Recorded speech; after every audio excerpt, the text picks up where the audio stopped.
I'll do a slice and smudge. Like, I'm talking like hard lines, and they won't come back and see me. As it grows out, so people are like, those lines are going to show back through as soon as the demi fades away. If you use an alkaline demi product, it may ever so slightly start to fade as the hair grows out, but so is the hair naturally diffusing itself as it grows in different growth cycles. So I've never had that problem before. That has never happened. I've been doing this slice and smudge stuff for like, I think 4 years now, and never once have I had someone call and say, the lines are Oh, yeah, I didn't smudge you, though. That was I just, did I? No, I just backcombed.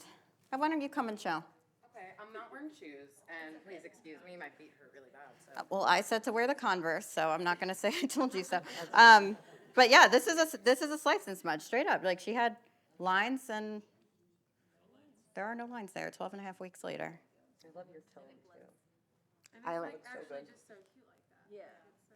I don't want it moved up. I like it like this. Yeah.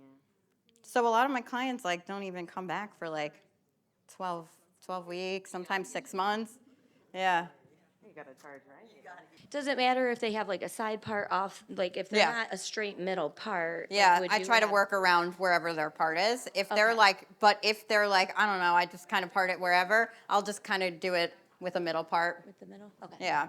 When I go horizontal, I go directly up to the part line on either side. So like there are 2 foils that meet directly in the middle, right? One thing I want you to think about when you're doing hair color, if they bring in an inspiration photo for you, right? I always break it down in my head to 3 different areas, right? So I look at the crown, this whole area, the crown, the mohawk. I look at that first, and I'm like, what is it like? What placement is going to get me that result, right? So I'll kind of look at the top and be like, all right, so there's a lot of dimension in there, right? There's ribbons. So obviously if I go horizontal, that's not the answer, right? Because that's going to give me too much coverage.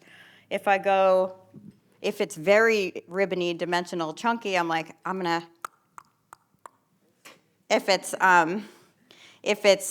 kind of like somewhere in the middle, then I'm like, okay, I'll go diagonal on that one. If there's like a ton of coverage, really, really, really blonde, almost looking like an all-over color, like if I saw Kayla B's color, I'd go horizontal.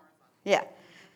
Yeah, so that's what I look at first. Then I'd break it down to the mids. Is there a lot of dimension going on in the mids here? Yes. Yeah. We went diagonal on Jackie, right? Pretty sure. Did? Yeah. We did it in Colorado together. One on each side. And guess what? We tackled it. She tackled one side, I tackled the other. We didn't do it exactly the same. Does it look different? No. So if I'm still seeing dimension throughout here in the middle, okay, diagonal. So that means that some of now look at the ends. Are they all bright? Pretty much, right? I think. I can't really see. No, that's not the case. But for the most part, yes. So what I would do, diagonal, if she didn't have extensions, her extensions really make up most of the ends. I would go diagonal for her, like I did with Rand. I would actually do the same exact thing. And I would backcomb those ends, tip them out. You have to look, are the ends solid? If they are, you know that all of those ends need to be covered with lightener, right? If they're not, then you know that you have to leave some of their natural color or go in between with a different color. I didn't know you were there. I was like, whoa. Or go in between with a darker color, right? So you always look at someone's hair and break it down into different sections. So can I use you for an example? Okay.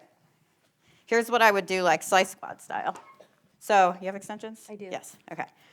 We're pretending not, right? Top, what's going on here? Solid, right? Okay. Mids, some dimension, right? But still a lot of the natural color in there. Ends, more saturated, but still dimension. So what I would do, I would still leave some pieces out on the ends. I would probably just do zigzags, like thick sections, zigzag, back comb, pull them all forward. No smudge or anything like that, depending if she didn't need coverage. Just pull it all forward, blend it up, saturate really well, leave leave some space in between. And that would pretty much get that done in like 8 foils, right? I don't need to really do anything up here. And then I'll stagger, like some of them I'll bring up a little bit higher so that I have different things going out in here, but most of her ends would be saturated, most, not all. Whereas somebody like, let's see, thank you.